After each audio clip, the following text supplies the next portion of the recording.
ధరణి news జనం కోసం నిజం కోసం సామాన్య గొంతుక. హాయ్ హలో నమస్తే, welcome to Dharani news channel. ఈరోజు అప్డేట్స్ చూద్దాం. గౌరవనీయులు పెద్దలు రాష్ట్ర కార్మిక శాఖ మంత్రివర్యులు, మీ అందరికీ ఆప్తులు మల్లారెడ్డి గారు, గౌరవనీయులు పెద్దలు మన టీఎస్ఐఐసి చైర్మన్ గారు గ్యాదరి బాలమల్లు గారు, గౌరవనీయులు శాసన మండలి సభ్యులు, ఈ జిల్లా టీఆర్ఎస్ పార్టీ అధ్యక్షులు గౌరవనీయులు రాజు గారు, షంబీపూర్ రాజు గారు, గౌరవ కుత్బుల్లాపూర్ ఎమ్మెల్యే సోదరులు కేపీ వివేకానంద్ గారు, మరొక శాసనసభ్యులు గౌరవనీయులు కుకట్పల్లి కృష్ణారావు గారు, మాధవరం కృష్ణారావు గారు, గౌరవ శాసన మండలి సభ్యులు మిత్రులు నవీన్ కుమార్ గారు, గౌరవనీయులు రాష్ట్ర ఐటీ మరియు పరిశ్రమల ప్రిన్సిపల్ సెక్రటరీ గారు జయేష్ రంజన్ గారు, గౌరవనీయులు ఈ జిల్లా పరిషత్ చైర్మన్ గారు, ఈ జిల్లాకి మేడ్చల్ శరత్ చంద్రారెడ్డి గారు, గౌరవ జిల్లా కలెక్టర్ గారు హరీష్ గారు, గౌరవనీయులు టీఎస్ఐఐసి ఎండి గారు వెంకట నరసింహారెడ్డి గారు, అదేవిధంగా గౌరవనీయులు దేవేందర్ రెడ్డి గారు, స్థానిక మున్సిపల్ చైర్మన్ గారు లక్ష్మి గారు, గౌరవనీయులు స్థానిక market committee chairman Ravinder Yadav గారు, ఇంకా మా అమర్నాథ్ రెడ్డి గారు, వేదికపైన ఆసీనులైన గౌరవనీయులైన అధికారులకి, గౌరవ ప్రజాప్రతినిధులకి, అదేవిధంగా కేఐటిఈఏ కొంపల్లి ఐటీ ఎంటర్ప్రైజెస్ అసోసియేషన్ పేరిట ఏర్పాటు చేసిన ఈ ఐటీ సమూహానికి అధ్యక్షత వహిస్తున్న సోదరులు వెంకట్ గారు, వారితో పాటు విచ్చేసిన ఇతర కిటియా మిత్రులందరికీ, పాత్రికేయ మిత్రులకి, దాదాపు 3 గంటలుగా చాలా ఓపికగా కూర్చొని ఇప్పటిదాకా అన్నీ విన్నట్టు నటిస్తున్న మా చెల్లెళ్ళకి, తమ్ముళ్ళకి, పేరు పేరున ఎప్పుడెప్పుడు ఇంటికి వెళ్ళిపోదామా అని చూస్తున్న మా చెల్లెళ్ళకి, తమ్ముళ్ళందరికీ పేరు పేరున హృదయపూర్వకంగా నమస్కారాలు, శుభాకాంక్షలు. And to all the teaching staff of the various colleges who are gathered here, my compliments to you also. మీ అందరికీ తెలుసు, ఈరోజు ఒక మంచి శుభ సందర్భాన ఉత్తర హైదరాబాద్ వైపు, హైదరాబాద్కి ఉత్తరానికి, మొత్తం మన రాష్ట్ర చరిత్రలోనే, బహుశా భారతదేశ చరిత్రలో కూడా అతి కొన్ని బిల్డింగ్స్, గవర్నమెంట్ కట్టే బిల్డింగ్స్లో ఈ స్థాయిలో ఇంత సైజుతో ముందుకు వస్తాయి. ఒకనాడు సైబర్ టవర్స్ హైదరాబాద్లో కట్టినప్పుడు దాని యొక్క సైజ్ చూస్తే 5,25,000 స్క్వేర్ ఫీట్లు. కానీ ఈరోజు మనం ఇక్కడ కండ్లకోయలో కడుతున్న ఈ గేట్వే ఐటీ పార్క్ చూస్తే ఇది ఒక్కటే 6 లక్షల స్క్వేర్ ఫీట్లు. అంటే దాంతో పోలిస్తే మరింత పెద్దది అనే విషయం చెప్పడానికి ఆ మాట చెప్తా ఉన్నా.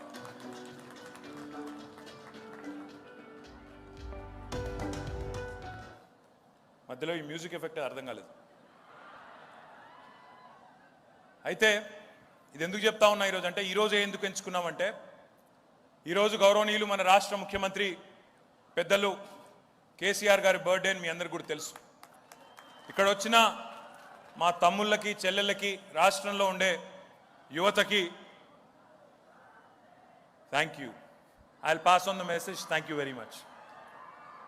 మీ అందరికీ ఒక చిన్న స్టోరీ చెప్పాలి, ఒక చిన్న కథ చెప్పాలి. నేను అది కేసీఆర్ గారి గురించే చెప్పాలి. చాలామంది చాలా విషయాలు చెప్తూ ఉంటారు.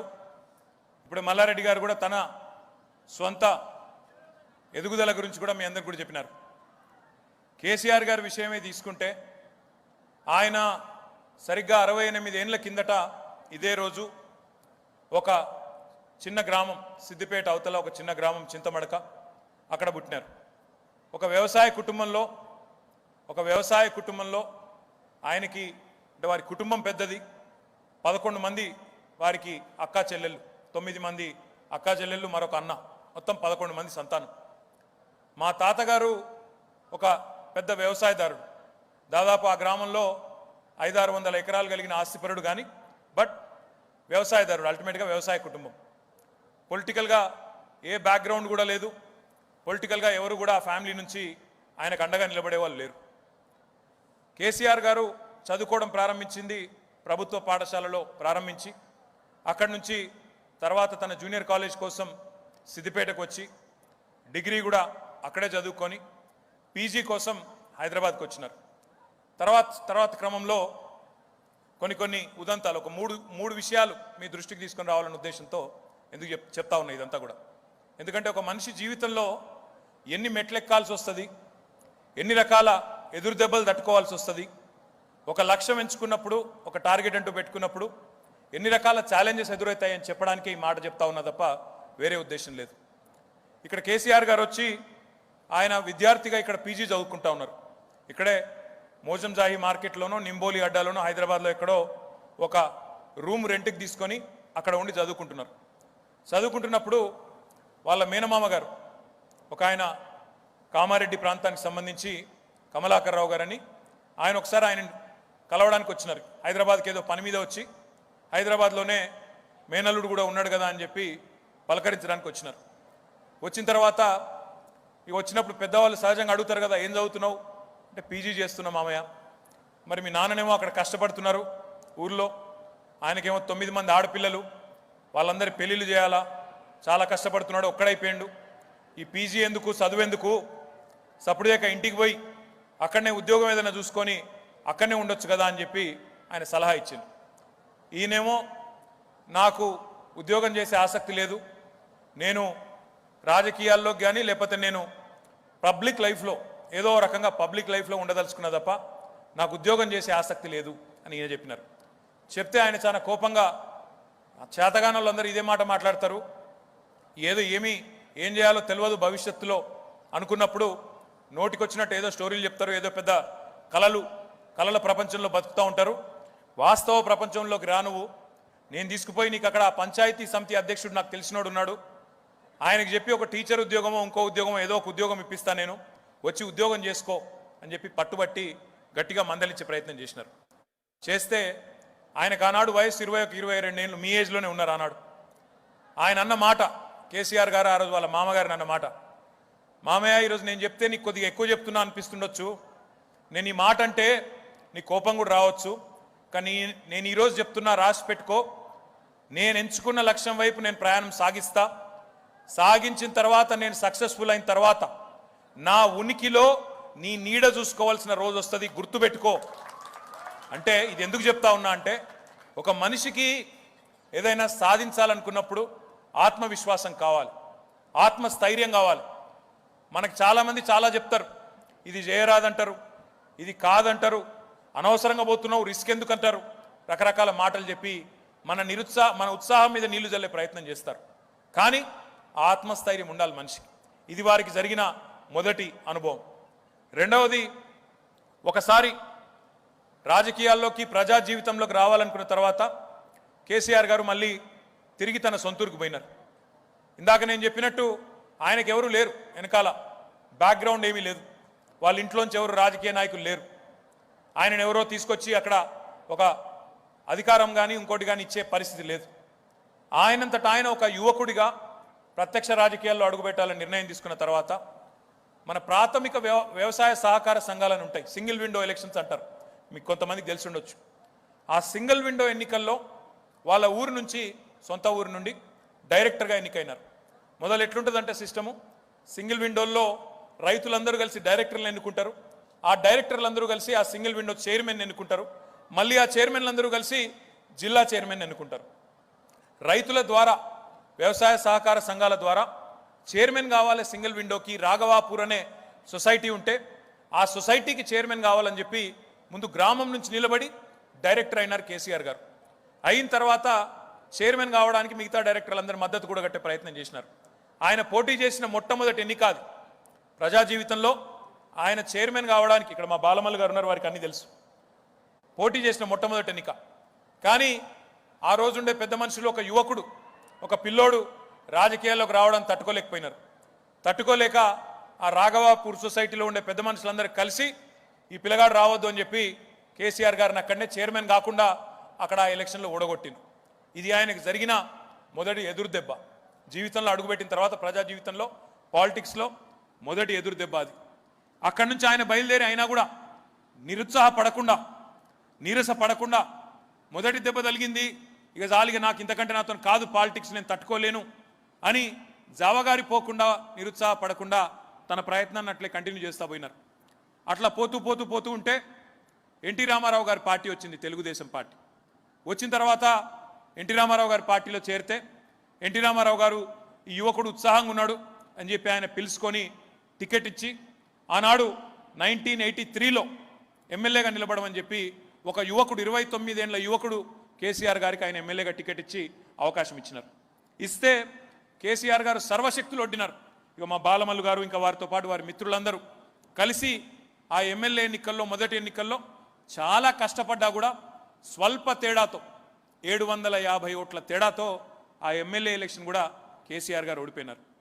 ఇది ఎందుకు చెప్తా ఉన్నా అంటే అప్పటికి 29 ఏళ్ళు, తండ్రి వ్యవసాయదారుడు, తనంతట తను కష్టం మీద ఎమ్మెల్యే టికెట్ తెచ్చుకునే స్థాయికి వచ్చినా ప్రజలు మరి కారణాలు ఏమైనప్పటికీ మొదటి ఎన్నికల్లో మద్దతు ఇవ్వలేదు. ఒకవేళ కేసీఆర్ గారు కనుక ఆనాడే ఇక నాతో కాదు, నేను ప్రయత్నం చేసిన 5-6 ఏళ్ళు 7-8 ఏళ్ళు, ఇక నాతో కాదు, నేను ఇంకా చెయ్యను అని చెప్పి ఆ రోజు రాజకీయం మానేసింటే, ఆ రోజు నేను ఇంకా ప్రజా జీవితంలో ఉండను అని నిర్ణయం తీసుకొని ఉంటే ఈరోజు తెలంగాణ రాష్ట్రం ఉండేదా? ఈరోజు ఆయన తెలంగాణ రాష్ట్రానికి అద్భుతంగా సారథ్యం వహిస్తూ ముఖ్యమంత్రి అయ్యేటోడా? దయచేసి ఆలోచించాలని చెప్పి నేను కోరుతా ఉన్నా.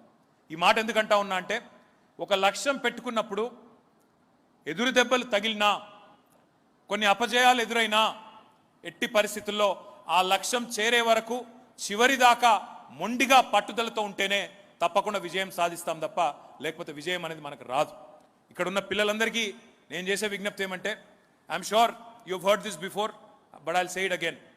ఇన్ బాక్సింగ్ చేసేటప్పుడు there is a very popular saying, it's not how hard you punch, it's not how hard a punch you can throw, it's how hard a punch you can take and still get up and continue to fight. జీవితంలో ఎదురు దెబ్బలు తగులుతాయి, అందరికీ తగులుతాయి, మీకు కూడా తగులుతాయి. కానీ జీవితంలో ఎదురు దెబ్బ తగలంగానే ఇక జీవితం అంతమైపోయింది, ఎగ్జామ్ ఫెయిల్ కాగానే జీవితం అంతమైపోయింది, లేకపోతే ఇంకేదో చిన్న ఎదురు దెబ్బ తగలగానే జీవితం అంతమైపోయింది, ఇంకా నాకు this is the end of the world, this is the end of the day అనుకుంటే కుదరదు. తప్పకుండా ఒక లక్ష్యాన్ని పెట్టుకొని, ఒక టార్గెట్ పెట్టుకొని ఆ టార్గెట్ అచీవ్ చేసే దిశగా మీరందరూ కూడా కేసీఆర్ గారి స్ఫూర్తితో వారి జన్మదినాన జరుపుకుంటున్న ఈ ప్రారంభోత్సవంలో ఆ స్ఫూర్తిని మీరు కూడా అందిపుచ్చుకొని ముందుకు పోవాలని చెప్పి నేను మనస్ఫూర్తిగా కోరుకుంటా ఉన్నా. ఒకసారి మీరు ఆలోచిస్తే తెలంగాణ రాష్ట్రం ఏర్పడాలి అని కేసీఆర్ గారు తన పార్టీని ప్రారంభించినాడు సరిగ్గా 21 ఏళ్ల కిందట ఏప్రిల్ 2001 నాడు. ఏముంది ఆయన కానాడు వెనక్కి తిరిగి చూసుకుంటే? ఏమీ లేదు. సినిమా గ్లామర్ లేదు, డబ్బులు లేవు, సపోర్టివ్ మీడియా లేదు, పోని ప్రజల్లో ఏమైనా అపారమైన ఒక వెంటనే వెల్లువెత్తిన ఒక ఉత్సాహం ఉందా అంటే అది కూడా లేదు. ఒక అపనమ్మకం, అపవిశ్వాసం, అట్లాంటి పరిస్థితుల్లో తెలంగాణ కోసం నడుం బిగించి 14 ఏళ్ల పాటు నిర్విరామంగా ఎన్ని ఎదురు దెబ్బలు తగిలినా పట్టుబట్టి పట్టు వదలని విక్రమార్కుడిలాగా కొట్లాడితే చివరికి చావు నోట్లో తలబెట్టి ఆనాటి కేంద్ర ప్రభుత్వాన్ని ఒప్పిస్తే ఈరోజు మనం తెలంగాణ రాష్ట్రంలో కండ్ల కోయలో ఒక గేట్వే ఐటీ పార్క్ కట్టుకుంటున్నామనే మాట నేను ఈ సందర్భంగా మీకు విజ్ఞప్తి చేస్తా ఉన్నా. అంటే ఒక మనిషి డిటర్మినేషన్, ఒక మనిషి పట్టుదల, ఒక మనిషి సంకల్పం గట్టిగా ఉంటే, ప్రజల మద్దతు తోడైతే ఏదైనా సాధించవచ్చు అని చెప్పడానికి నేను చెప్తా ఉన్నా. ఇక్కడ కూర్చున్న పిల్లల్లో మల్లారెడ్డి గారు ఇక్కడ నాకు వచ్చినప్పుడు చెప్తా ఉన్నారు, ఇక్కడ ఈ ప్రాంతంలో ఉత్తర హైదరాబాద్లో 35 ఇంజనీరింగ్ కాలేజీలు ఉన్నాయి, 50 ట్రెడిషనల్ డిగ్రీ కాలేజెస్ ఉన్నాయి, 30 MBA ఇన్స్టిట్యూషన్స్ ఉన్నాయి, ఫార్మసీ మెడికల్ కాలేజెస్ ఉన్నాయి, నర్సింగ్ కాలేజెస్ ఉన్నాయి. ఇక్కడ నుంచి ఈ ప్రాంతం నుంచే ప్రతి సంవత్సరం దాదాపుగా 15-20 వేల మంది పిల్లలు ఇంజనీరింగ్ గ్రాడ్యుయేట్స్ వస్తూ ఉన్నారు. మరొక 15-20 వేల మంది గ్రాడ్యుయేట్స్ వస్తూ ఉన్నారు, పోస్ట్ గ్రాడ్యుయేట్స్ వస్తూ ఉన్నారు. మరి మీరందరూ మళ్ళీ ఎక్కడో పశ్చిమ హైదరాబాద్కి పోయి, వెస్ట్ హైదరాబాద్కి పోయి అక్కడ ఆ ప్రాంతంలో ఐటీ కంపెనీల్లో ఉద్యోగాలు చేయడం కంటే కూడా ఎక్కడికక్కడ growth should be in dispersion. Growth అనేది, ఎదుగుదల అనేది, ఒక నగరం యొక్క విస్తరణ అనేది ఒకవైపే కాకుండా నలువైపులా ఉండాలన్న ఉద్దేశంతో గౌరవ ముఖ్యమంత్రి గారి నాయకత్వంలో, కేసీఆర్ గారి నాయకత్వంలో ఒక పాలసీ తీసుకొచ్చాం, గ్రిడ్ అనే పాలసీ. గ్రిడ్ అంటే గ్రోత్ ఇన్ డిస్పర్షన్. అందులో భాగంగా ఈరోజు మనకి నిన్నగాక మొన్న 13 తారీఖు నాడు ఉప్పల్ ప్రాంతంలో 19 లక్షల స్క్వేర్ ఫుట్ల పరిధిలో జెన్పాక్ట్ అనే ఒక కొత్త ఆఫీస్ ఒకటి ఏర్పాటు చేస్తూ ఉన్నారు. అక్కడ ఒక 15,000 ఉద్యోగాలు రాబోతూ ఉన్నాయి. దాంతోపాటు ఈరోజు ఇక్కడ మనం ఏర్పాటు చేసుకునే ఈ గేట్వే ఐటీ పార్క్ ద్వారా కూడా వేలాది మంది పిల్లలకి తప్పకుండా ఉపాధి అవకాశాలు వస్తాయి. నేను మీ అందరికీ ఇచ్చే మాట ఒకటే, ఇది కేవలం ఈ ఏరియాకి ఉత్తర హైదరాబాద్కి ఇది కేవలం ప్రారంభం మాత్రమే, ఇది ఆరంభం మాత్రమే. దీని తర్వాత తప్పకుండా నాకు విశ్వాసం ఉంది. ఇప్పుడే సోదరుడు వెంకట్ గారు చెప్పినట్టు, అమర్నాథ్ రెడ్డి గారు చెప్పినట్టు ఇక్కడ కట్టబోయే ఈ 6 లక్షలు సరిపోదు. ఇప్పటికే ఆల్రెడీ డిమాండ్ ఎక్కువగా ఉంది. కాబట్టి ఇంకా ఐటీ విస్తరించాల్సిన బాధ్యత మా మీద ఉంది. గౌరవనీయులు మా శాసనసభ్యులు వివేకానంద్ గారు కానీ, గౌరవ మంత్రివర్యులు మల్లారెడ్డి గారు కానీ ఈరోజు కాదు 4-5 ఏళ్ల నుంచి అడుగుతూ ఉన్నారు. వెంకట్ గారు ఎప్పటికప్పుడు ప్రయత్నం చేస్తూ ఉన్నారు. వారందరూ కూడా ఎప్పటి నుంచి మొదటి నుంచి చెప్తుంది ఒకటే, మా ప్రాంతంలో మా ఉత్తర హైదరాబాద్లో మేడ్చల్ వైపు చాలా అవకాశాలు ఉన్నాయి. ఇక్కడ కాలేజెస్ ఉన్నాయి, మంచి హాస్పిటల్స్ ఉన్నాయి, మంచి అపార్ట్మెంట్లు, మంచి విల్లా ప్రాజెక్ట్స్ కూడా వచ్చినాయి, స్కూల్స్ ఉన్నాయి, అన్నీ ఉన్నాయి, సోషల్ ఇన్ఫ్రాస్ట్రక్చర్ ఉంది. కాబట్టి మీరు ఐటీని కూడా తీసుకొస్తే క్వాలిటీ ఆఫ్ లైఫ్ కూడా పెరుగుతుంది, తప్పకుండా మా ప్రాంతం కూడా బాగుపడుతుంది అని వారు గత 3-4 ఏళ్ళుగా చెప్తా ఉన్నారు. మధ్యలో కోవిడ్ వల్ల కొంత ఆలస్యమైంది, కానీ ఆలస్యమైనా మొత్తానికి ఈరోజు శంకుస్థాపన చేసుకుంటూ ఉండడం చాలా సంతోషం. దాంతోపాటు ఇక్కడ ఈ ప్రాంతంలో మంచి యూనివర్సిటీస్ కూడా ఉన్నాయి. మహీంద్రా యూనివర్సిటీ ఉంది, మల్లారెడ్డి యూనివర్సిటీ ఉంది, ఇంకా చాలా యూనివర్సిటీస్ ఉన్నాయి ఇక్కడ ఈ ప్రాంతంలోనే. మీరంతా మల్లారెడ్డి యూనివర్సిటీయా? నైస్. మల్లారెడ్డి యూనివర్సిటీ గారి లాంటి ఎన్నో మంచి మంచి యూనివర్సిటీస్ కూడా ఇక్కడ ఉన్నాయి. వీటితో పాటు మంచి కనెక్టివిటీ కూడా ఉంది, ఇన్ఫ్రాస్ట్రక్చర్ ఉంది. ఇక్కడే దగ్గరలోనే ఎంఎంటీఎస్ ఉంది, దాంతోపాటు దగ్గరలోనే మీకు నేషనల్ హైవేస్ ఉన్నాయి. వీటితో పాటు ఇంకా చాలా చాలా వేగంగా మంచి అర్బన్ లంగ్ స్పేసెస్ ఉన్నాయి, మంచి అర్బన్ పార్క్స్ ఉన్నాయి. ఇవన్నీ ఉండడం వల్ల ఈ ప్రాంతం తప్పకుండా భవిష్యత్తులో మరింత ఉజ్వలంగా ముందుకు పోయేదానికి అవకాశం ఉంది. మీ అందరికీ తెలుసు, హైదరాబాద్ కొత్తగా తెలంగాణ రాష్ట్రం ఏర్పడ్డ కొత్తలో హైదరాబాద్ గురించి, హైదరాబాద్లో ఐటీ విస్తరణ గురించి చాలా చాలా అనుమానాలు ఉండేది. చాలామంది మనసులో చాలా చాలా డౌట్స్ ఉండేది. కొత్త ఐటీ కంపెనీలు రావడం వేరు, ఉన్న ఐటీ కంపెనీలే పోతాయేమో, కొత్త పరిశ్రమలు రావడం వేరు, ఉన్నాయే పోతాయేమో తెలంగాణ నుంచి అనే ఒక అనుమానం ఉండేది. కానీ ఆ అనుమానం ఈరోజు పటాపంచలైంది. In the last 7.5-8 years, Telangana, under the leadership of our Honorable Chief Minister, Shri KCR Garu, has been able to attract some of the best IT companies in the world. If you look at the top 5 most valuable technology companies in the world, all 5 of them, without an exception, have made Hyderabad their second largest campus, second largest base in the entire world. And this marquee list includes Apple, Google, Amazon, Facebook, Microsoft, and the list goes on. ఈ 5 మాత్రమే కాదు, Uber, sales force, micron, Novartis ఇట్లాంటి ఎన్నో కంపెనీలు ఈరోజు హైదరాబాద్లో పెట్టుబడులు పెట్టడానికి ముందుకొచ్చినాయి. వారి ప్రపంచంలోనే వారి హెడ్ క్వార్టర్స్ తర్వాత అంత పెద్ద క్యాంపస్ మన దగ్గర పెట్టినాయి. అమెజాన్ అయితే ప్రపంచంలోనే వారి అతిపెద్ద campus.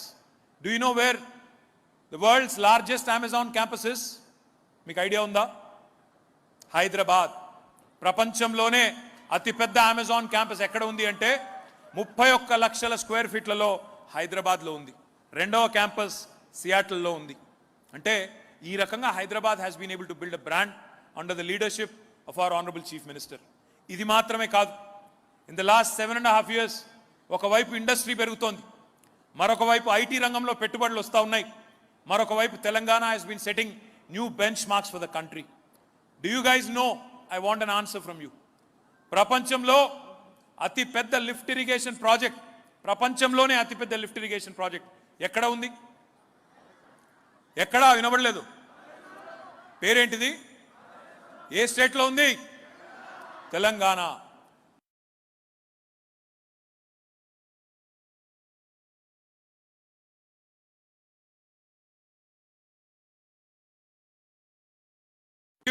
The world's largest multi-stage lift irrigation project in about 3.5 years. It's no mean feat. 82 మీటర్ల సముద్ర మట్టానికి అబవ్ సీ లెవెల్, 82 మీటర్ల దగ్గర ఉండే మేడిగడ్డ నుంచి ఎక్కడైతే గోదావరి నీళ్లు ఉన్నాయో అక్కడి నుంచి నీళ్లు తీసుకొచ్చి ఇగో మీ మేడ్చల్ ప్రాంతానికి పక్కనే ఉండే గజ్వేల్ ప్రాంతానికి 612 మీటర్లు 82 మీటర్స్ నుంచి దాదాపు 500 మీటర్లు పైకి తీసుకొచ్చి గజ్వేల్ దగ్గర ఉండే కొండపోచమ్మ సాగర్కి నీళ్లు తీసుకొచ్చిన ఘనత గౌరవ ముఖ్యమంత్రి కేసీఆర్ గారికి మాత్రమే దక్కుతుంది. ఇది మాత్రమే కాదు, today Telangana under his leadership has been setting new benchmarks for the country. ఒక్క మాటలో చెప్పాలి అంటే ఏ రకమైన అచీవ్మెంట్ ఉంది తెలంగాణకి అని చెప్పాలంటే ఒక్క మాటలో, we're 11th largest state geographically in the country. We're 12th largest in population. Population wise చూసుకుంటే 12వ అతిపెద్ద రాష్ట్రం. జియోగ్రాఫికల్గా తీసుకుంటే, భౌగోళికంగా తీసుకుంటే 11వ అతిపెద్ద రాష్ట్రం. కానీ ఎకానమీకి, ఇండియన్ ఎకానమీకి కాంట్రిబ్యూట్ చేసే వాళ్ళల్లో we're the 4th largest state in the entire country after 3 very very large states. West Bengal, Maharashtra and Tamil Nadu తర్వాత 4th largest contributor to Indian economy is the state of Telangana under the leadership of our honourable chief minister KCR గారు. చిన్న విషయం కాదు ఇది. Our population, if you look at India, is only 2.5%.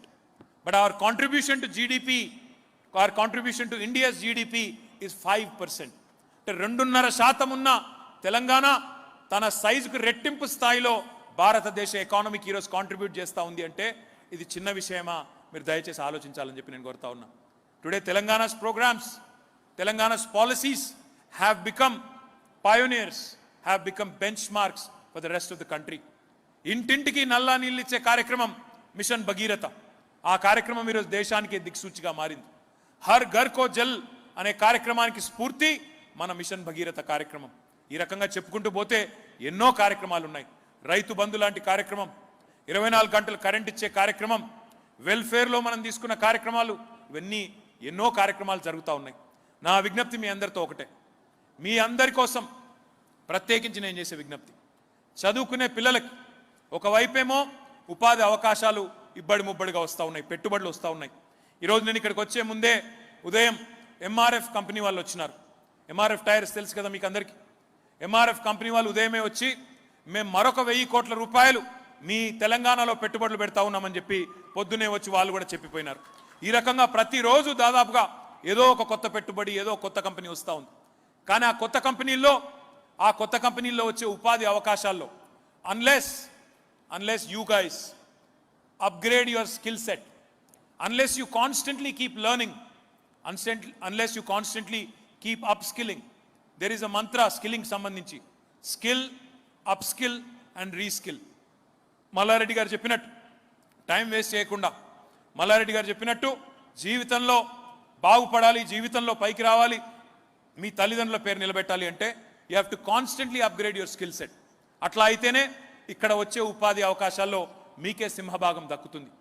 Under KCR's leadership today Telangana and Hyderabad have become the vaccine capital of the world. Hyderabad is not just the vaccine capital of India.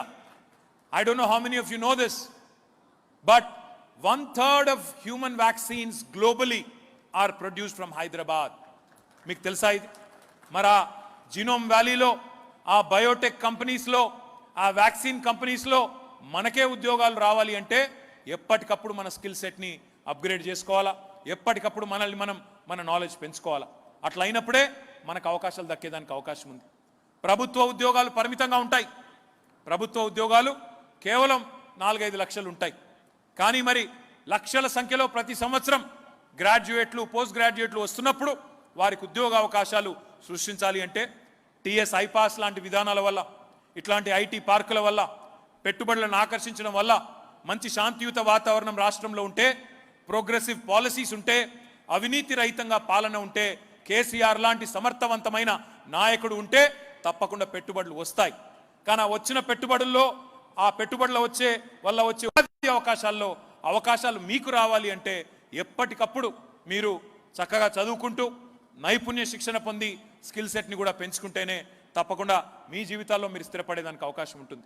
దాంతోపాటు కేవలం ఉద్యోగాలు మాత్రమే కాదు, మీరు ఉద్యోగాలు చేయడం మాత్రమే కాదు, 10 మందికి మీరే ఉద్యోగాలు కల్పించాలి అనుకుంటే, నేను 10 మందికి ఉద్యోగాలు కల్పిస్తాననుకుంటే, నేను ఆంట్రప్రెన్యూర్ని అవుతాను, నేను పారిశ్రామికవేత్తను అవుతాను అనుకుంటే, దానికోసం కూడా తెలంగాణ ప్రభుత్వం ఈరోజు పెద్దపీట వేసి మీకు అవకాశాలు కల్పిస్తూ ఉంది.